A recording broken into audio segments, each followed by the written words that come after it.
on a eu une moins-value de 68%. C'est grave. Pour ce qui concerne les recettes internes, c'est 30% seulement. Nous sommes censés savoir, depuis les concertations, ce gouvernement était censé être démissionnaire. Alors la question, comment un gouvernement démissionnaire peut faire des efforts pour mobiliser les recettes? Qu'en est-il alors des prévisions qui ont été allouées au porte-parole de l'opposition? Notre surprise est grande, qu'il y aurait 200 000 $ qui seraient dépensés pour le compte du porte-parole de l'opposition. On n'a jamais eu vent d'écho qui aurait chaque année 500 000 $ pour le compte du porte-parole de l'opposition. Le ministre délégué aux Finances a sollicité et obtenu un délai de 24 heures pour répondre aux préoccupations des élus. Les États-Unis d'Amérique sont préoccupés par les dégâts causés par le virus Ebola, raison pour laquelle Barack Obama a dépêché ce mercredi son secrétaire général adjoint aux affaires africaines, David Gilmour, qui a pris langue avec les ministres congolais des Affaires étrangères, Raymond Tshibanda. Ensemble, les deux personnalités ont parlé aussi de la sécurité au niveau de la région des Grands Lacs. Patsy Amouli.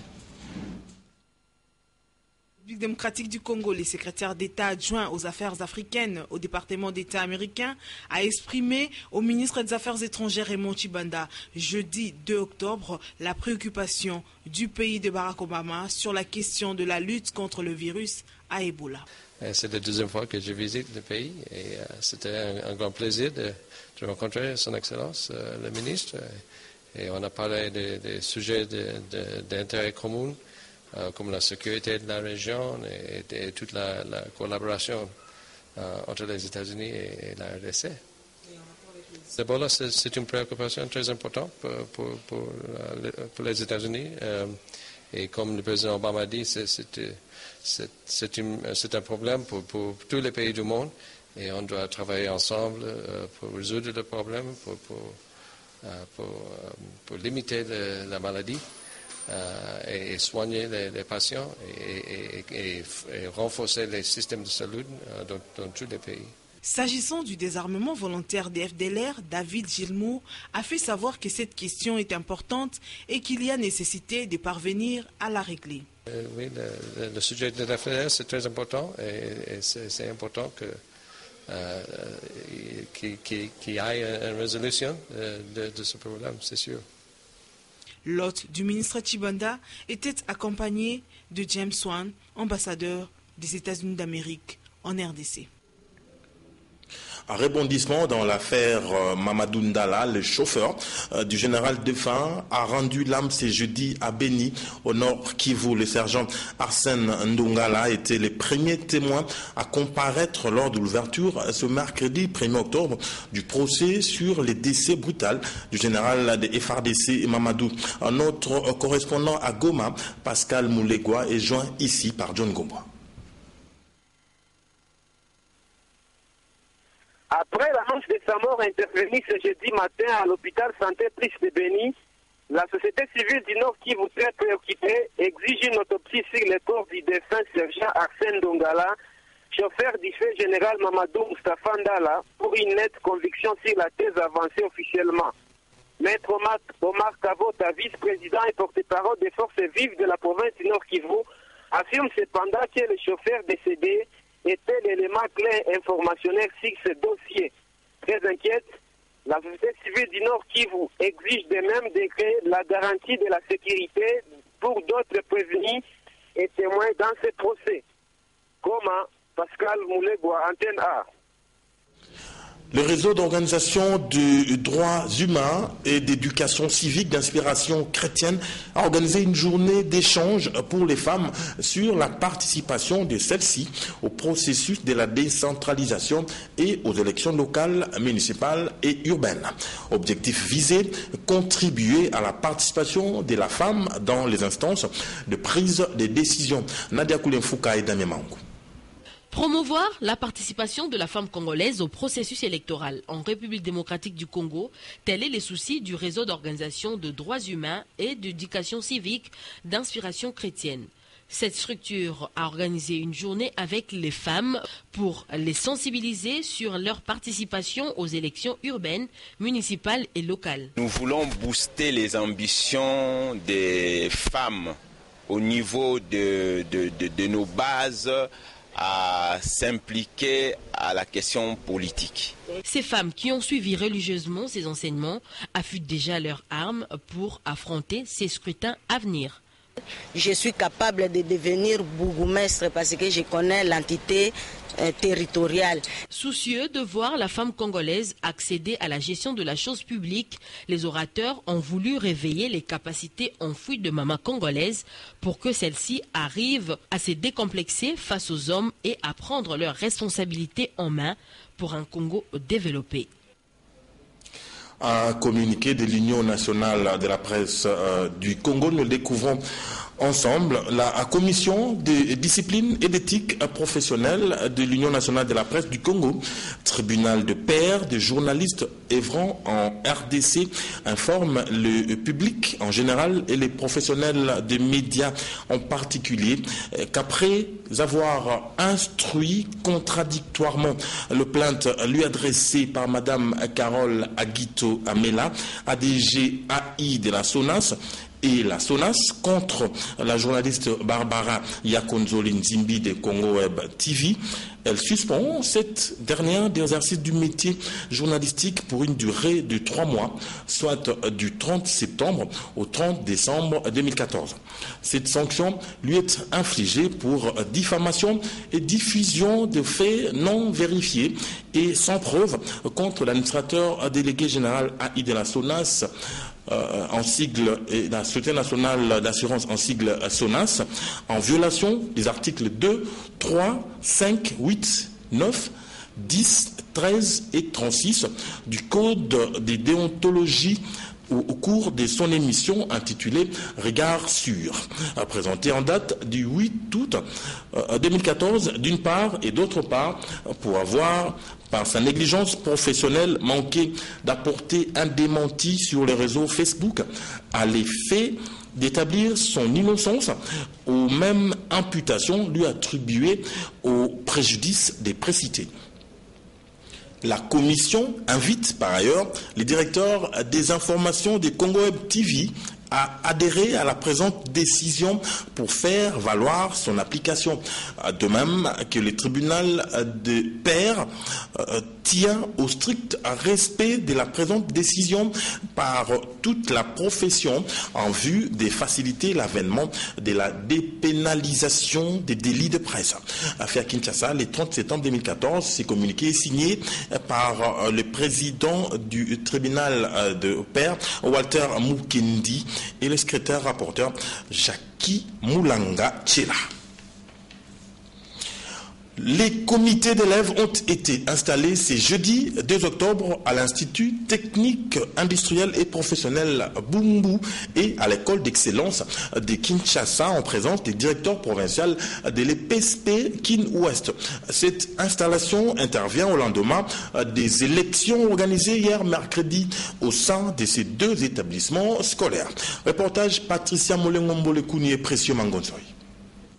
Après comptage de voix et dépouillement, l'Institut technique industriel et professionnel de Bumbu a désormais un président d'élèves issu de la 5e année technique construction en la personne de Bobo Landongala. Ce dernier a reçu de la conseillère générale les insignes du pouvoir. S'en est suivi la prestation de serment. Bobo Landongala, élu président du gouvernement, je jure fidélité et obéissance au préfet des études et règlement d'ordre intérieur. Même exercice à l'école d'excellence de Kinshasa où 2 candidats ont été en lice. Et c'est une fille de la 5e technique qui a remporté l'élection. C'est de refléter partout là où on ira, parce que notre école, c'est l'école d'excellence. Partout là où on ira, qu'on puisse refléter l'image de notre école. Représentant le ministre empêché, le directeur provincial de l'EPSP a exhorté les vainqueurs à bien remplir leurs tâches. Ce comité constitué essentiellement était devenu dès lors un organe d'appui important. L'ensemble de ces organes ont produit de très bons fruits parce que aujourd'hui, nous avions réussi à inscrire presque tous les enfants dans nos écoles Et tous les enfants qui sont inscrits sont gardés, sont maintenus dans nos écoles. Les comités des élèves au sein des institutions scolaires de l'EPSP ont été institués par le ministre Maker Mwangou. Ces comités sont composés d'un président, un gouvernement et un parlement. Ils visent à assurer l'éducation des élèves à la démocratie, à la citoyenneté et à la paix. La remise des kits scolaires aux enfants désœuvrés a été effectuée au sein du centre d'accueil d'urgence par le représentant du réseau parlementaire wallon de Belgique, Alain Okelings, et les comités d'appui au travail social de la rue. C'était au cours de l'inauguration de ce centre ce mercredi 1er octobre dans la commune de Kasavubu, à Magali Sissi et John Gomba.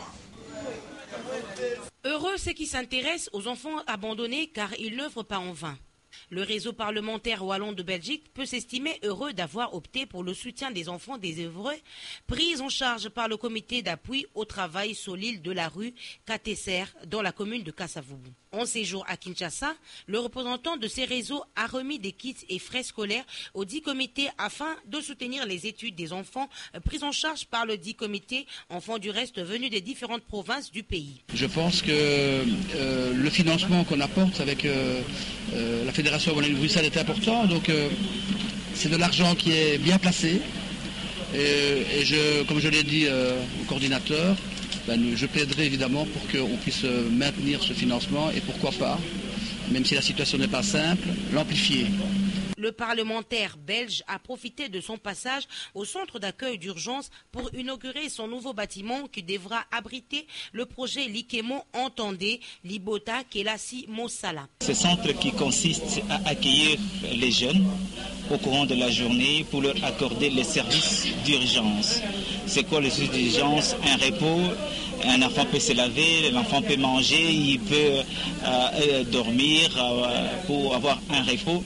Donc c'était l'ouverture officielle de ce centre-là que nous avons appelé le centre Likemo, donc Libota, Kelasi et Mossala. Avec son bâtiment nouvellement inauguré, le centre d'accueil d'urgence servira non seulement à l'hébergement des enfants en rupture familiale, orphelins et désœuvrés, mais aussi à leur formation en vue de les préparer à un avenir meilleur. Tout à fait autre chose à présent, une bonne partie des produits agricoles à consommer par les Quinois provient de la ferme Kitoko Food, une des œuvres de la fondation Famille Gettler en RDC qui se distingue par la qualité de ses récoltes. En pleine saison des récoltes de la pomme de terre, cette ferme a été visitée mercredi 1er octobre par les professionnels des médias. Un reportage Natacha Bomongo et Pépito Matondo. Située dans la commune de Lansele, à 50 km du centre-ville, la ferme Kitoko Food est un centre de production et distribution de fruits et légumes de qualité. Une production efficace conditionnée selon les normes internationales. C'est une initiative de la Gettler Family Foundation. Ce qui justifie la descente d'une forte délégation de la presse conduite par le directeur général de cette ferme, Gil Arbel, afin de s'enquérir de son fonctionnement en pleine période de récolte. Il y a 3 mois de cela, nous avons planté des pommes de terre pendant la saison sèche. Donc nous avons eu à planter des pommes de terre. Ici, c'est pratiquement 8 hectares que nous avons plantés. Jusque-là, nous n'avons récolté que 2 hectares. C'est le 3e hectare que nous avons entamé aujourd'hui. Normalement, dans l'inconscient du Quinois, on pense qu'on ne peut pas produire la pomme de terre ici. Mais ici, vous avez la preuve indubitable qu'on peut planter la pomme de terre. Présentement, le travailleur procède à la récolte de pommes de terre. Toutes les mamans savent déjà reconnaître le tige qui nous donne des pommes de terre. Et là, on est juste obligé de les déterrer. Après, ici, nous devons le mettre, nous allons le prendre dans les bacs qui viennent, on va le mettre dans des filets et puis envoyer dans notre service commercial pour la vente. Grâce à son matériel approprié, Kitoko Food veille à la bonne fertilisation du sol en vue d'un meilleur rendement. Nous avons fait la visite, on a commencé par la station de pompage où nous tirons l'eau et cette eau-là est pompée jusqu'à la station de repompage. Dans cette station-là, nous avons des unités où nous faisons des mélanges des engrais et nous lançons ces engrais-là mélangés avec l'eau d'irrigation. Cette technique-là est appelée fertigation. Et cette technique-là est plus avancée que les méthodes traditionnelles que nous faisons de fertilisation. Les activités de cette ferme de 600 hectares s'inscrivent dans la vision du développement agricole en République démocratique du Congo pour l'autosuffisance alimentaire de population. Et pour réaliser son travail, la ferme recourt aux agronomes congolais et israéliens qui mettent à profit leur expertise à travers une technologie adaptée à la réalité locale. 26 agences en douane suspendues par la direction provinciale de douane DGDA du Bas-Congo depuis le 24 septembre dernier. Cette situation a occasionné un arrêt des travail dans tous les ports du Bas-Congo le mercredi 1er octobre. Élisée Ouamara Akiza depuis Matadi nous fait le point. Les activités au port du Bas-Congo étaient paralysées le mercredi 1er octobre 2014 suite au déclenchement des journées sans déclaration sur toute l'étendue de la province douanière décrétée par l'Union des déclarants en douane.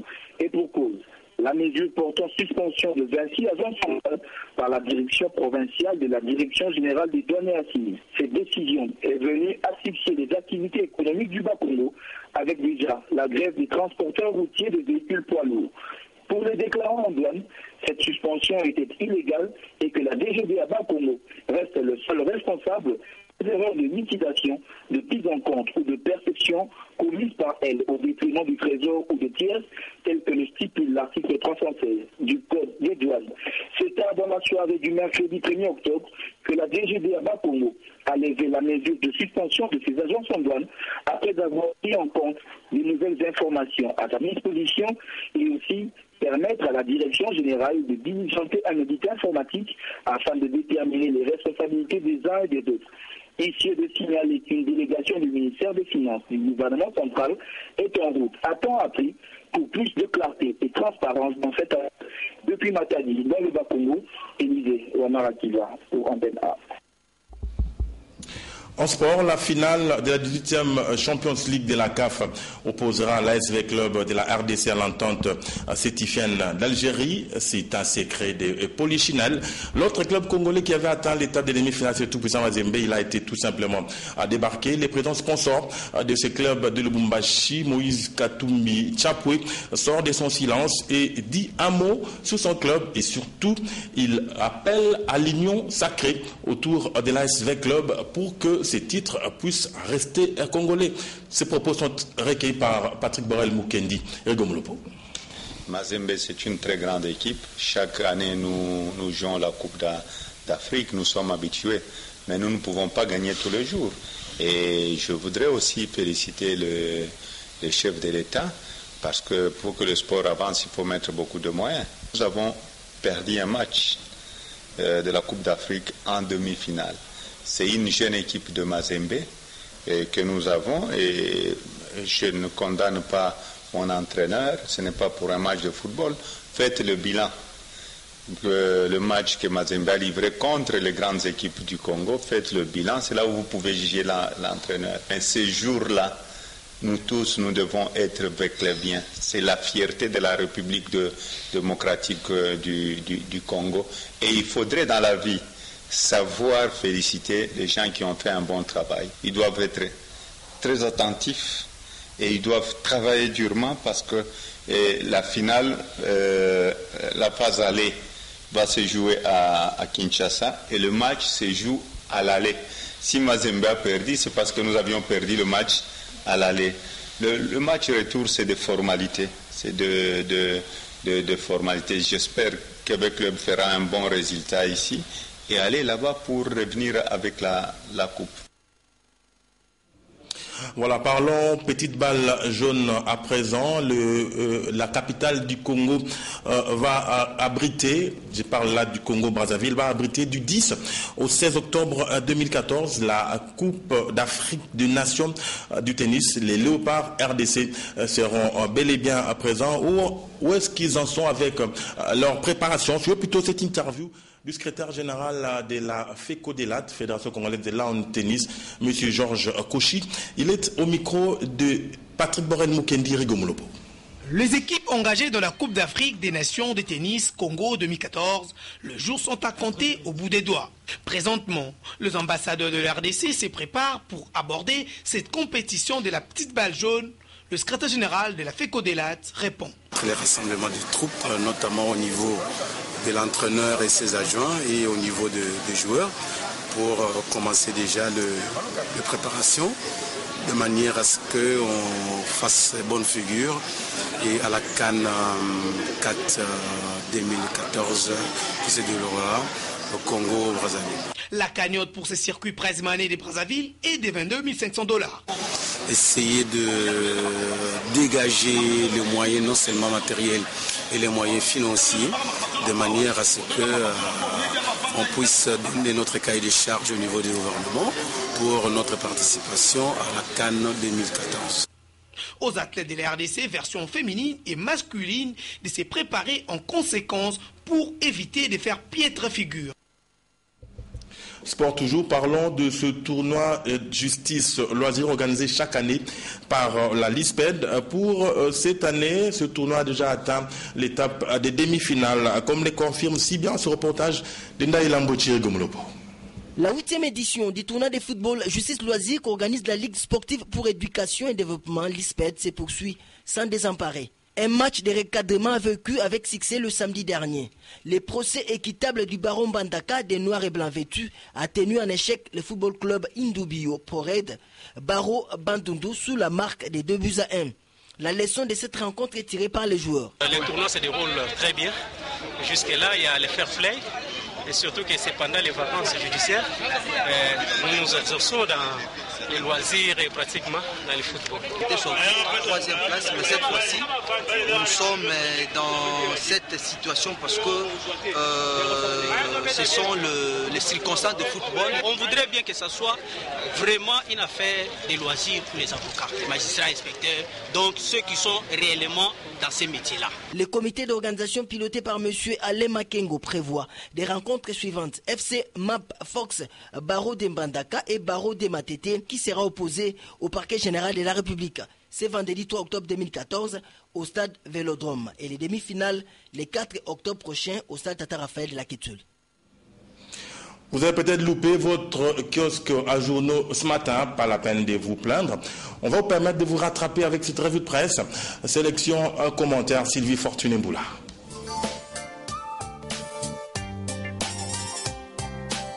Bonsoir. Encore la révision constitutionnelle dans les parutions de ces jeudis. Forum des As à sa une, de jeunes catholiques de la MP dénoncent l'ambassadeur allemand prévient.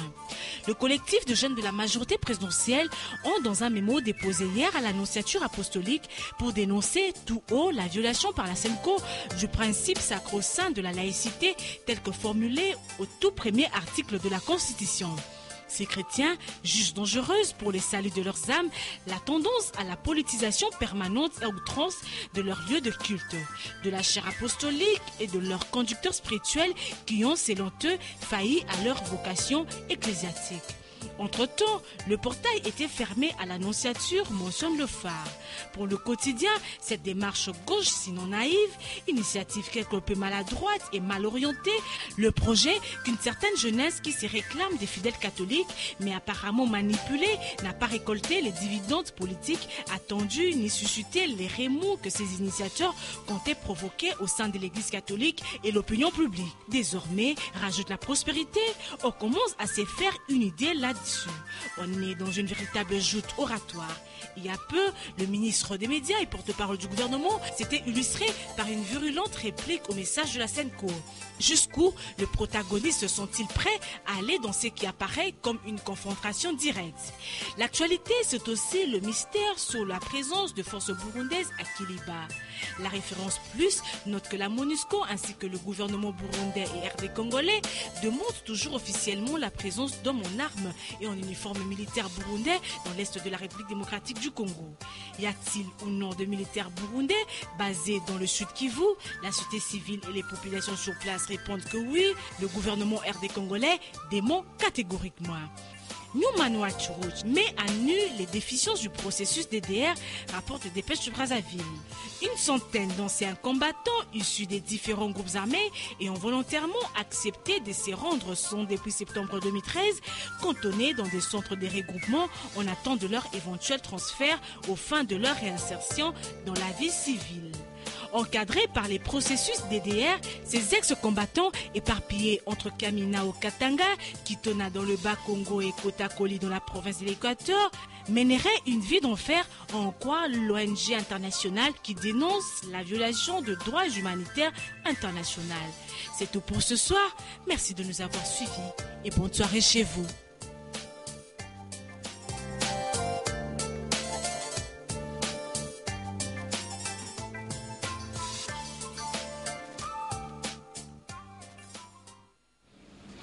Grande a été notre joie de faire ce parcours en votre compagnie. Merci pour votre sympathique attention. Fin de ce journal. Restez fidèles au programme de la chaîne des références. Bonsoir.